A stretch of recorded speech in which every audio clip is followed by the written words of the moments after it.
Haleluya. Puji Tuhan Bapak Ibu Saudara-saudari yang ada di rumah. Selamat pagi, salam sejahtera dalam kasih Tuhan Yesus Kristus. Tuhan memberkati. Kembali pagi hari ini kita akan bersama-sama belajar firman Tuhan dalam renungan 79. Mari kita buka Alkitab kita masing-masing di dalam Injil Matius pasal yang ke-14 ayat yang ke-34 sampai 36. Injil Matius pasal 14 ayat 34 sampai 36. Saya akan bacakan firman Tuhan. Demikian bunyi firman Tuhan. Setibanya di seberang, mereka mendarat di Genesaret. Ketika Yesus dikenal oleh orang-orang di tempat itu, mereka memberitahukannya ke seluruh daerah itu. Maka semua orang sakit dibawa kepadanya. Mereka memohon supaya diperkenankan menjamah jumbe jubahnya. Dan semua orang yang menjamahnya menjadi sembuh. Puji Tuhan Bapak Ibu yang dikasihi oleh Tuhan. Renungan firman Tuhan pagi hari ini saya beri tema berkat dari menjamah jumbe jubah Tuhan. Berkat dari memegang jumbe jubah Tuhan. Ketika Tuhan Yesus dan murid-muridnya tiba di daerah Genesaret, ada orang-orang yang mengenali Yesus, bahwa Yesus dia dapat melakukan mujizat, Yesus dapat menyembuhkan orang-orang sakit, sehingga diberitakan ke seluruh daerah Genesaret bahwa Yesus ada di tempat itu. Dan kita membaca semua orang sakit dibawa kepada Yesus. Semua orang sakit. Sakit apapun juga yang ada di daerah Genesaret dibawa kepada Yesus.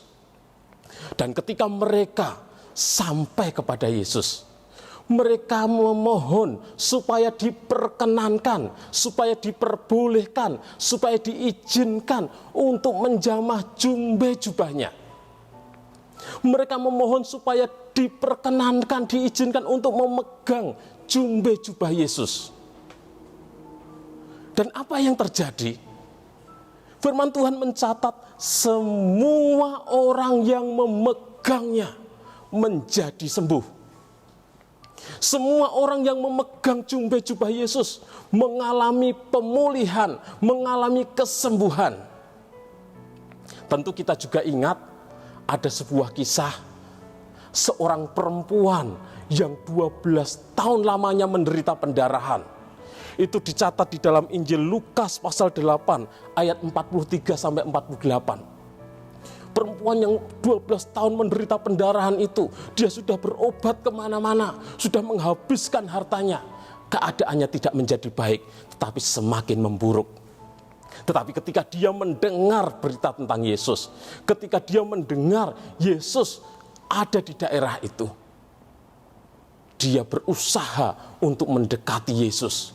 Dia memiliki iman, asal aku pegang saja jumbe jubahnya, asal aku jamah saja jumbe jubahnya, aku pasti sembuh. Dan perempuan yang 12 tahun pendarahan juga mengalami kesembuhan ketika memegang jumbe jubah Tuhan. Makna dari jumbe jubah adalah mengingatkan kita kepada segala perintah Tuhan dan melakukan. Di dalam Bilangan pasal yang ke-15 ayat 37 sampai 41. Bilangan pasal yang ke-15 ayat 37 sampai 41. Di sana dituliskan, saya akan bacakan. Tuhan berfirman kepada Musa, berbicaralah kepada orang Israel dan katakanlah kepada mereka bahwa mereka harus membuat jumbe-jumbe pada punca baju mereka turun-temurun.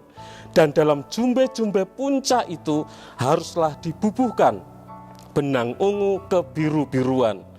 Ayat 39, Maka jubah itu akan mengingatkan kamu apabila kamu melihatnya kepada segala perintah Tuhan, sehingga kamu melakukannya dan tidak lagi menuruti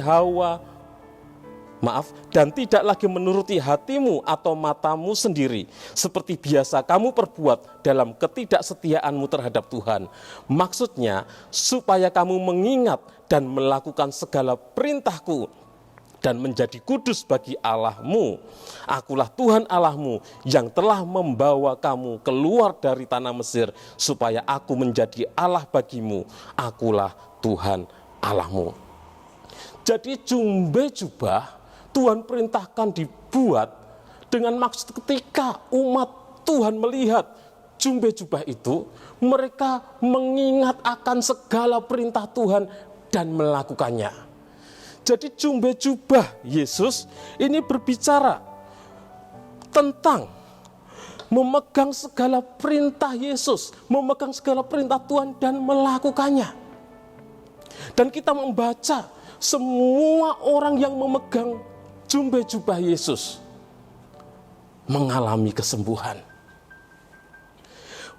Berkat dari memegang jubah Tuhan, yang pertama, dikasihi Tuhan. Di dalam Injil Yohanes pasal 14 ayat 21 dikatakan, barang siapa memegang perintahku dan melakukannya, dialah yang mengasihi aku. Dan barang siapa mengasihi aku, ia akan dikasihi oleh Bapa-Ku, dan aku pun akan mengasihi dia dan akan menyatakan diriku kepadanya. Jadi dikatakan barang siapa memegang perintahku dan melakukannya, dia yang mengasihi Tuhan.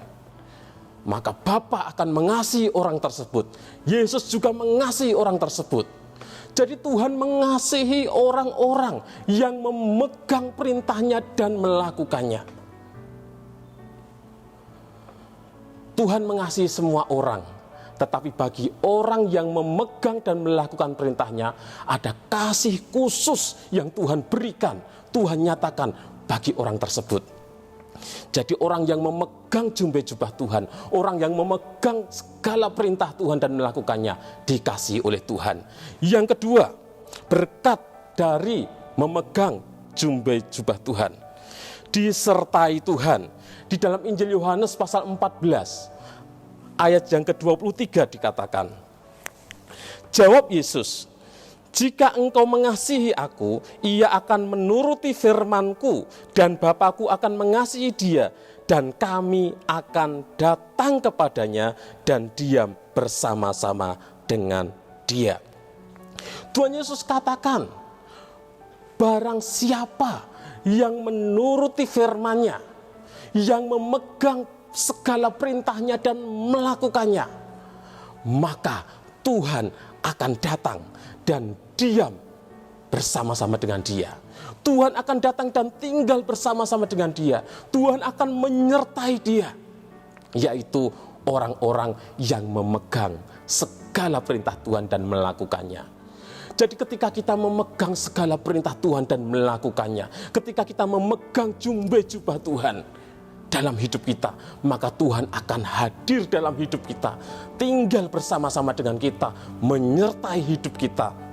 Kita mengalami yang namanya Immanuel, Tuhan menyertai kita. Jadi orang yang memegang jubah Tuhan, memegang segala perintah dan melakukannya, disertai oleh Tuhan.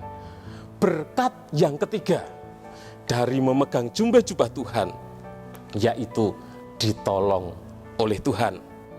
Kita sudah membaca dalam ayat pokok kita Injil Matius tadi dikatakan, semua orang yang sakit yang ada di daerah Genesaret, semua orang yang memegang jubahnya, yang menjamah jubahnya, menjadi sembuh. Semua orang yang memegang jubahnya mengalami pertolongan Tuhan, dipulihkan oleh Tuhan, disembuhkan oleh Tuhan, mengalami kuasa Tuhan. Bagi semua orang yang memegang jubah Tuhan, ketika kita mau memegang segala perintah Tuhan dan melakukannya dalam hidup kita, maka kita pun akan mengalami pertolongan Tuhan. mengalami kuasa Tuhan dalam hidup kita. Hidup kita akan dipulihkan oleh Tuhan ketika kita memegang segala firman Tuhan dan melakukan dalam hidup kita. Puji Tuhan Bapak Ibu Saudara-saudara yang dikasihi oleh Tuhan. Biarlah kita mau selalu memegang jumbe jubah Tuhan. Biarlah kita selalu memegang segala firman Tuhan, segala perintah Tuhan, dan kita lakukan dalam kehidupan kita. Maka kita akan menikmati kasih Tuhan. Kita akan menikmati penyertaan Tuhan. Kita akan menikmati pertolongan Tuhan dalam hidup kita. Ketika kita memegang firman Tuhan dan kita lakukan dalam hidup kita. Tuhan Yesus memberkati Bapak Ibu Saudara semuanya. Mari kita berdoa. Bapa kami yang ada dalam kerajaan surga, kami mengucap syukur buat kasih, kebaikan, kemurahan-Mu bagi kami. Kembali pagi hari ini kami boleh mendengarkan firman-Mu. Kami diingatkan Tuhan untuk kami sebagai umat-umat-Mu untuk selalu memegang segala firman-Mu, segala perintah-Mu dan melakukan dalam hidup kami Tuhan. Dan kami percaya ketika kami memegang jumbe jubah-Mu, ketika kami memegang segala perintah-Mu dan melakukannya, kami akan menikmati kasih-Mu dalam hidup kami. Kami akan menikmati pertolongan-Mu, kuasa-Mu dalam hidup kami. Kami akan menikmati Tuhan penyertaan-Mu dalam hidup kami. Terima kasih Tuhan Yesus. Berkati seluruh umat-umat-Mu. Berikan kepada kami hati yang taat kepada firman-Mu. Mampukan kami Tuhan. Kami percaya penyertaan-Mu, berkat-Mu menjadi bagian kami. Dalam nama Tuhan Yesus Kristus kami berdoa dan bersyukur. Haleluya. Amin.